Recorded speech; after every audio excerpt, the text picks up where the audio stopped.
Jangan lupa like, komen, dan subscribe channel YouTube TVRI Bengkulu dan nyalakan lonceng notifikasinya.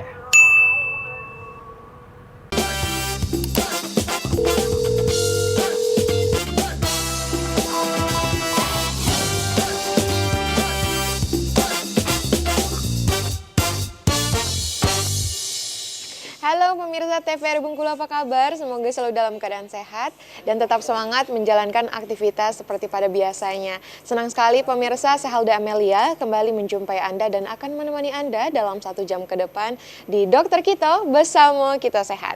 Nah pemirsa, tema kita hari ini akan membahas mengenai OMA atau otitis media akut. Dan mungkin juga pemirsa di rumah masih penasaran apa itu OMA. Tapi sebenarnya ada bahasa lain yang menarik akan kita bahas pada hari ini. Bersama dengan Dokter Putri Santri dan juga Dokter Reni. Halo dokter.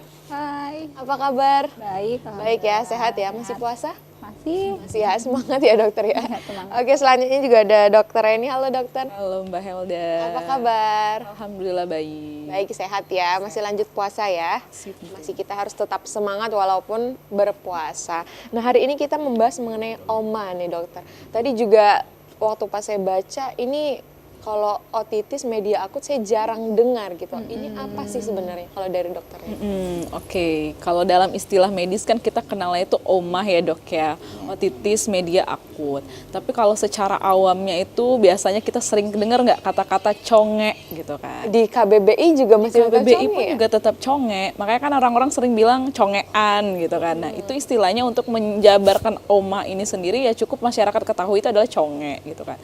Terus OMA itu sendiri apa gitu kan, berarti terjadi peradangan nih, adanya peradangan, adanya infeksi pada telinga bagian tengah gitu kan. Telinga itu kan kita bagi ya, atas telinga bagian luar, telinga bagian tengah, sama telinga bagian dalam.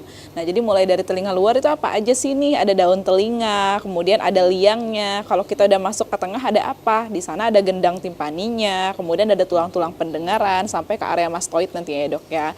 Nah nantinya kalau misalnya ada infeksi tuh di telinga bagian tengah, nah itu tadi penyebabnya kan banyak ya. Biasanya karena infeksi pada saluran pernafasan sih biasanya paling sering. Misal nih batuk-batuk lama atau misalnya batuk pilek pada anak-anak, itu ujung-ujungnya nanti bisa juga tuh jatuh-jatuh ke OMA. Karena tadi THT itu satu kesatuan nggak bisa dipisahin. Jadi kalau misalnya telinga, hidung, tenggorokan ada problem, ada masalah, kayak misalnya juga anak-anak dengan tonsilitis ya, dia biasa juga tuh naik ke saluran tubahnya tadi, karena memang dia itu adalah penghubung di antara ketiganya gitu. Yang bermasalah di bagian tengah itu apanya Di dok? tubanya, tuba. saluran tuba eustachius namanya. Nanti ada di telinga bagian tengah itu ada tuba. Jadi dia nantinya akan menjaga keseimbangan tuh antara yang bagian luar sama bagian dalam. Nah kalau misalnya tekanan di dalam nggak seimbang tuh antara luar sama dalam, nah itu nanti akan menimbulkan penyakit ini. Itu dikarenakan apa dong? Virus, bakteri? Kebanyakan karena infeksi. Infeksinya itu bisa virus, bisa juga bakteri, atau bisa juga nih gabungan keduanya, virus dan bakteri. Tapi benar nggak sih kalau dari dokter Putri Santri, katanya banyak yang bilang kalau OMA ini sering menjangkit anak-anak. Ya, benar ya. Itu benar. Paling banyak kejadiannya itu di anak-anak. Jadi kita harus pahami dulu bahwa peradangan pada telinga ini ada dua. Ada namanya otitis eksterna, ada otitis media. Yang membedakannya itu adalah posisi peradangannya. Jadi otitis itu artinya peradangan pada telinga. Kalau otitis eksterna artinya peradangan pada telinga bagian luar. Kalau otitis media peradangan pada bagian dalam, tengah dan dalam. Jadi nanti ada pembatasnya antara eksterna dan tengah dalam itu ada namanya gendang telinga. Dari belakang gendang telinga sampai ke belakang itu udah masuk ke dalam kategori, kalau ada peradangan di situ masuk ke kategori otitis media.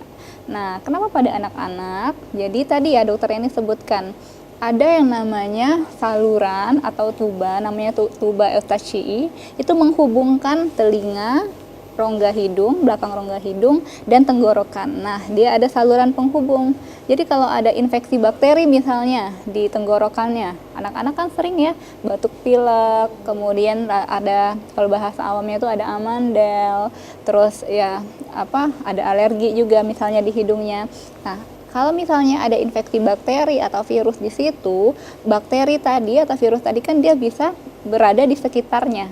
Berada di sekitar misalnya di tenggorokan. Karena ada tuba di sana yang menghubungkan antara hidung, tenggorokan dan juga telinga, bakterinya atau infeksinya bisa menjalar ke telinga juga atau ke hidung juga. Jadi memang otitis media ini bisa terjadi pada anak-anak dan juga bisa terjadi akibatnya adalah karena batuk pilek.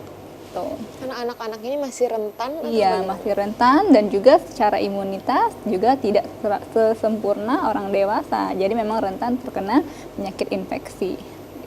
Kalau peradangan yang dimaksud dia berbentuk apa, dokter ini? Maksudnya gimana tuh, Mbak? Peradangan ya. di dalam telinganya, apakah cairan ataukah berbentuk kental atau bagaimana? Oke, kalau peradangan itu nantinya kita baginya banyak ya. Ada stadium-stadiumnya kalau kita ngomongin otitis media gitu kan. Jadi kalau yang akut itu kita bagi atas 5 stadium. Nanti kayaknya lebih enak kalau misalnya nanti kita bahas di slide. Karena ada perbedaan-perbedaannya. Mulai dari dia cuma berdenging doang, atau ada tambahan nyeri, atau udah mulai nih keluar cairan. Karena itu udah beda tuh nanti fase-fasenya. Kalau dan tata laksananya pun, pengobatannya pun akan berbeda untuk setiap stadium gitu kan. Nah terus juga harus dibedain ketika kita ngomongin otitis media, nantinya kan ada yang akut, ada yang kronik ya. Kalau kita ngomongin akut, itu kita punya batasan waktu. Jadi sekitar di bawah 2 atau 3 minggu ya dok ya. Kalau dia udah masuk sampai ke 2 bulan, berarti itu kita bilangnya dia udah masuk fasenya subakut. Nah ketika dia udah melebihi dalam waktu lebih dari 2 bulan, kita udah bilang fasenya ke kronik tuh. Kalau udah ke kronik, itu banyak komplikasi yang nantinya bisa timbul dari kejadian ini sendiri. Dan tentunya kalau udah kayak gitu, kita harus segera rujuk ke dokter THT langsung gitu. Artinya pada saat penderita itu tidak langsung keluar cairannya. Enggak langsung. Jadi dia melewati berbagai macam stadiumnya. Jadi kalau misalnya kita, nih kan ada contohnya nih, stadiumnya itu ada stadium oklusi ya. Stadium pertama tuh stadium oklusi. Jadi ibaratnya tuh si membran timpaninya itu tadi dia kayak ketarik. Jadi dia belum ngerasain apa-apa, tapi kayak mulai udah ada rasa penuh, kayak misalnya ada berdenging gitu kan, tuh fase-fasenya awalnya gitu. Terus kita gali-gali nih, apa nih yang nyebabin? Oh ada batuk pilek yang nggak diobatin gitu kan. Nah kalau misalnya dia masih stadium oklusi, berarti pengobatannya akan berbeda ketika misalnya dia masuk ke stadium yang udah misalnya supurasi nih, udah mulai ada cairan yang buat membran timpani itu bengkak gitu kan, tapi belum keluar cairannya. Nanti kalau udah keluar cairannya, masuk lagi ke stadium yang selanjutnya. Berarti kan ada beberapa tahapan ya, Ada Dok? beberapa tahapan. Nah, kalau dari beberapa tahapan itu, kalau misalkan dia masih sakit sakit aja gitu, belum keluar cairan, terus kita obati menggunakan cairan tetesan gitu, itu gimana, Dok? Ya biasanya puncak sakit yang sakit banget itu dia di stadium supuratif. Stadium supuratif itu ketika membran timpaninya itu bentuknya menonjol kayak bulging gitu, merah. Nah itu bisa kita obati. Tapi lebih baik kalau sudah sampai di supuratif itu, biasanya kita kasih ke THT untuk bisa dilakukan miringotomi. Namanya miringotomi itu nanti ada prosedur dari dokter THT-nya untuk, jadi pengobatannya udah bukan lagi tetes nih. Kalau masih di stadium oklusi, stadium hiperemis, ya masih merah-merah aja atau masih ketarik aja tadi, masih berdenging saja, itu masih bisa kita obati pakai antibiotik juga, dan juga tadi pakai obat tetes. Tapi kalau dia sudah bulging, sudah sakit telinga, itu biasanya kita prefer ke dokter THT untuk dilakukan prosedur lanjutan.